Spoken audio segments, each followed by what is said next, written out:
This news is funded by viewers like you. Please support our work at democracynow.org/give. Secretary of State Antony Blinken's back in the Middle East to meet with leaders across the region.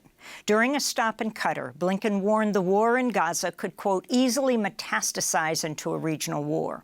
While Blinken's publicly calling for de-escalation, the Biden administration continues to face criticism for sending more weapons to Israel while carrying out its own attacks in Iraq and Syria, as well as targeting Houthi forces in Yemen.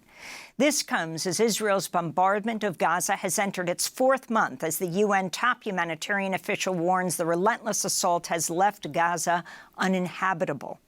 According to Palestinian health officials, the death toll in Gaza is nearing 23,000, including almost 10,000 children.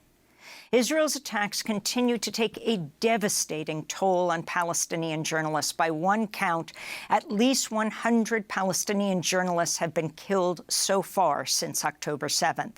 On Sunday, an Israeli airstrike in southern Gaza killed 2 journalists, Mustafa Thuraya of Agence France-Presse and Hamza al-Dadou of Al Jazeera. Hamza was the eldest son of Al Jazeera's Gaza bureau chief, Wael al-Dadou, who'd already lost his wife, daughter, another son, and a grandson in an Israeli airstrike in October, and then was wounded in another strike that killed his cameraman, Samer al-Daka. On Sunday, the BBC's Julian Marshall interviewed Israeli spokesperson Elan Levy. Al Jazeera operating in Gaza legitimate journalists, as far as Israel is concerned? I'm not sure what standard we're using to measure legitimate journalists. We have intense criticism of Al Jazeera and the way that they have been fueling a lot of violence in this conflict with their incorrect reporting. The Israeli government is not a fan of Al Jazeera. Is that what you're saying to me? Correct. Right. We are not big fans of Al Jazeera. That is correct. We much prefer the BBC. Right. But so you would possibly prefer Al Jazeera not to have a presence in Gaza? We prefer for Hamas not to have a presence in Gaza. Well, I'm talking about Al Jazeera.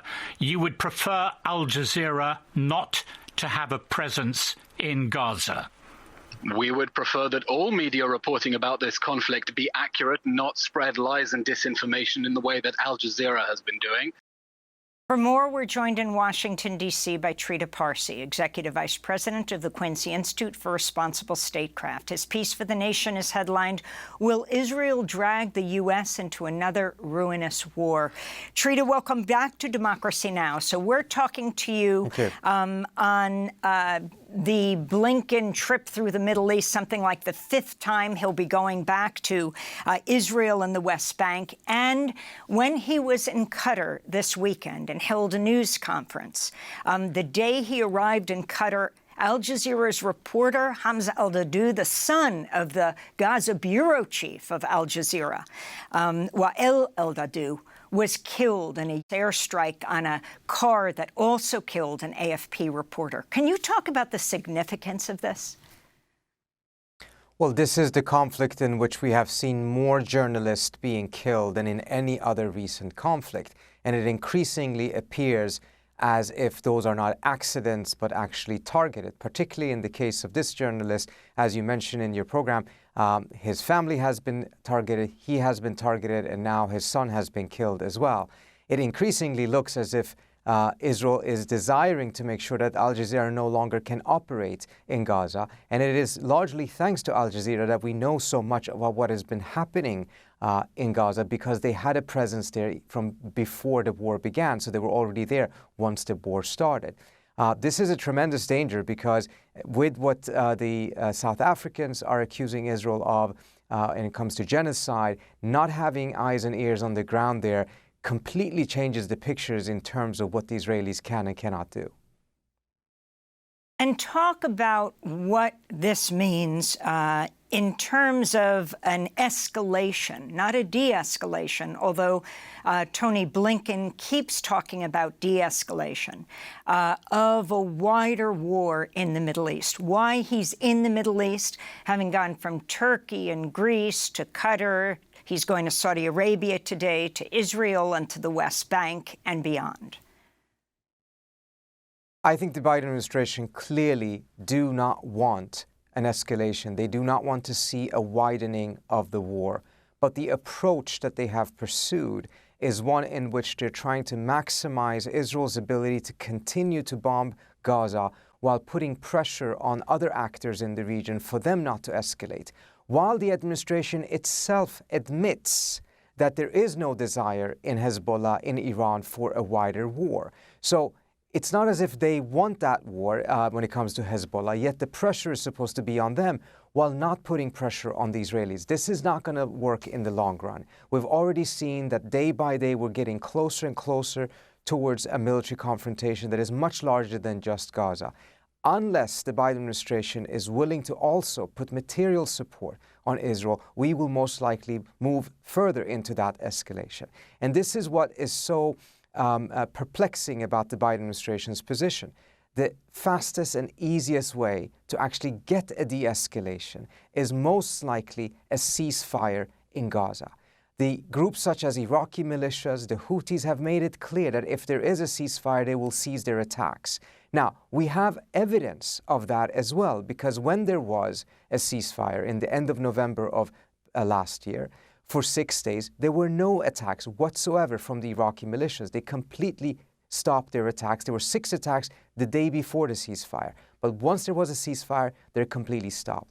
When it comes to the Houthis, there's only one attack during that period that we can attribute to them instead of daily attacks. So we have some clear evidence that if there is a ceasefire, there will be a de-escalation. Yet that is the option that the Biden administration is unwilling to pursue. Instead, it is going around the region asking other countries to put more pressure on Iran, on Hezbollah, on other actors. Some of that pressure is probably quite needed, but in the absence of a ceasefire, it will probably not be effective. As Tony Blinken, as President Biden calls for a de-escalation, they continue to provide weapons, circumventing Congress twice, providing artillery shells for Israel's bombardment of Gaza.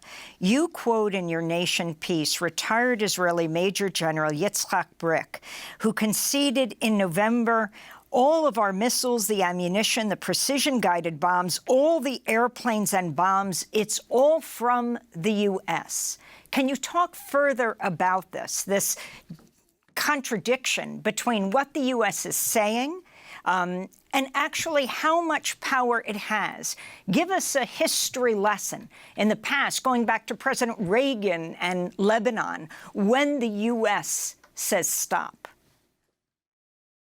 The Biden administration, I think, has been pushing a narrative that essentially says that Biden doesn't have the leverage, the U.S. doesn't have the leverage to be able to stop this. It doesn't seem to be compatible with reality because, as you pointed out, the Israeli Major General himself admits that all of these weapons are coming from the United States, and if the U.S. were to put a stop to these shipments, then the Israelis would not be able to continue this fight for much longer.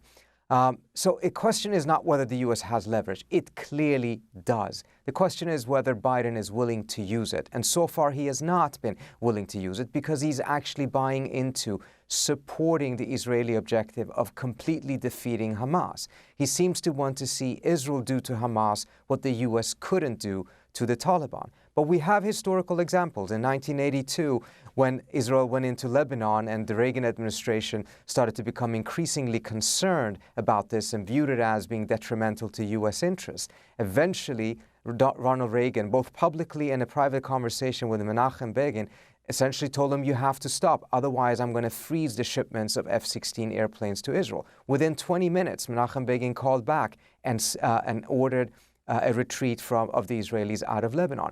We have clear examples in the past in which pressure, particularly public pressure, actually has been effective. The reason why Biden is not using it is because he's bought into the Israeli objective. I mean, all the polls in the United States show the overwhelming number of young voters are opposed to his position right now when it comes to Israel and the West Bank, people of color as well. Can you explain, as a person who understands a lot about what goes on inside the Beltway, why Biden is refusing to in any way stand up, not just signal on the outside calling for de-escalation, but actually making those calls, since he's had, to say the least, so many with Netanyahu?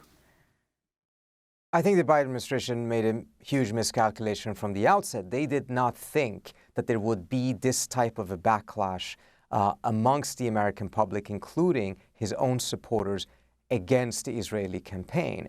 Now, when it has happened, it appears that the conclusion in the White House is that they have already lost these votes. They will not be able to gain them back if they shift their position.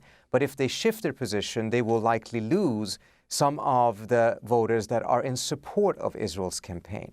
That calculation, however, seems to leave out a very important component, which is that there's also another block of voters, a block of voters that have not yet given up on Biden. But if this war continues, as it now appears that it will, and particularly if it enlarges and drags the U.S. into it, then Biden also risks losing that block. And if that block is larger than the block of voters who support Israel's campaign, then Biden is compounding his initial miscalculation by further undermining his own ability to get reelected.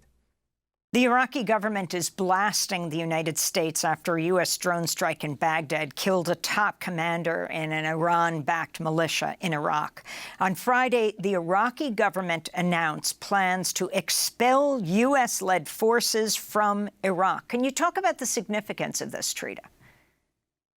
This is very important because this is highly problematic for the Iraqi government. The Iraqi government has tried to walk a fine balancing act. They wanted to keep a certain degree of a U.S. military presence in Iraq, at least for the next few years, while at the same time balancing that against the pressure from Iraqi militias and others who want to see the U.S. leave. Once the U.S. is now actually assassinating leaders of those militias inside of Iraq, in the previous weeks, those attacks were taking place in Syria. Now they've also started to take place in Iraq itself. This is highly problematic. It's a violation of Iraq's sovereignty, according to the Iraqi government, and it further increases the pressure on the Iraqi government to ask the U.S. to leave, which I believe will happen relatively, in the next years or so. It will happen. It's not sustainable to have the U.S. troops there. Ultimately, from a U.S. perspective, I think that's actually a good thing.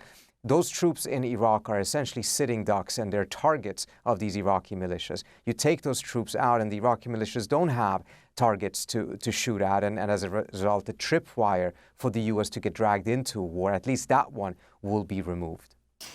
Let me ask you as we wrap up, a suspected Israeli strike in southern Lebanon has killed a senior commander in an elite unit of Hezbollah earlier today in a move that further escalates tension in the region. The significance of this from Iraq to southern Lebanon, Trita.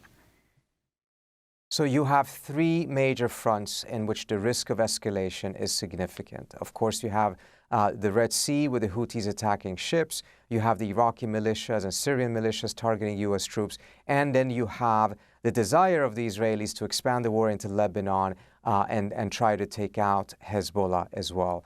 The last one is getting really heated up right now. The attack this morning is yet another one. There has already been a bit of a shooting war, but it's at lower level between Israel and Hezbollah ever since the start of the war after October 7th, but it is escalating and it's getting deeper into both Israeli and Lebanese territory. One of the things that I think is highly problematic in the way that the mainstream media has covered this is that it talks about how Biden is grappling with how to avoid an escalation of this war, and I genuinely believe that the Biden administration doesn't want that. But these reports don't seem to mention that the demand of some of these groups is a ceasefire. And if there is a ceasefire, they would also then de-escalate their attacks on U.S. troops, etc. Now, the reporting doesn't have to say that this is what is going to happen. It should be scrutinizing these statements by the Houthis and Iraqi militias. But at a minimum, it needs to mention that that is their demand so that the American public is aware that it appears to exist an option for de-escalation through a ceasefire.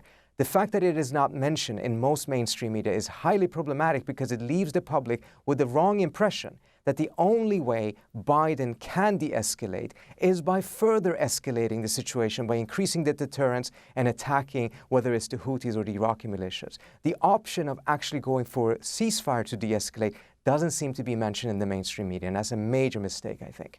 Trita Parsi, I want to thank you for being with us, Executive Vice President of the Quincy Institute for Responsible Statecraft. We'll link to your piece in The Nation. Will Israel drag the U.S. into another ruinous war? We were just talking about Lebanon.